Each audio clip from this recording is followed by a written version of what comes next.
The African Children's Choir is singing its way across Canada with their Just As I Am tour. Children between the ages of 9 and 11 will bring their spectacular voices to audiences around southern Alberta. Our BCN's Heidi Echavarria has the story.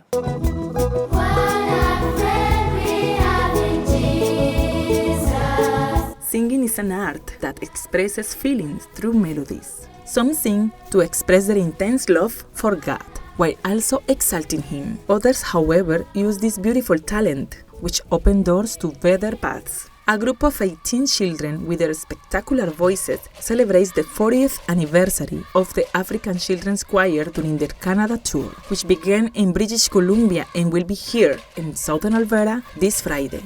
Across Alberta, Saskatchewan, Manitoba, and eventually end up in Ontario. They'll fly home from Toronto in the end of May. Creekside Community Church in Pincher Creek, April 4th, Friday at 7 p.m. What we've done is we've taken favorite and familiar hymns and we've put them to African rhythms, praise songs, African traditional dance.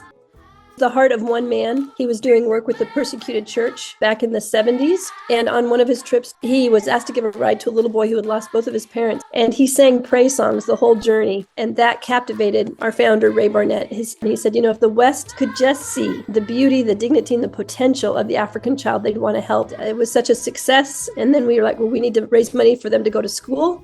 And now here we are 40 years later, being helped by churches, sponsors, host families. This has been 40 years of faithfulness of the Lord. They're from very impoverished backgrounds, but it doesn't define them. They're bright, creative, intelligent, but they have no opportunity for education. And so all of these thousands of children lose that opportunity. And so we get to stand in the gap of that for the last 40 years. But there are hundreds of other children just like them that are in school because of the work of the choir.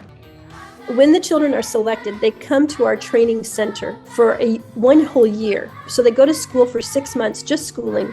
During that whole time, there's morning devotions and evening devotions with their African staff. Then the next 6 months, it's schooling and rehearsal, and the devotional program continues. So by the time they come on tour, they've been exposed to a lot of the Bible. We have our own secondary school, which is 6 levels. We pay their post-secondary education as well. Our 4 African chaperones that are with them, the 4 African adults, were all members of the choir when they were children. Education is very important in this life, but the word of the Lord is what's going to remain. Every year, different African children participate in a 3-month tour, which includes around 20 children whose voices inspire hope.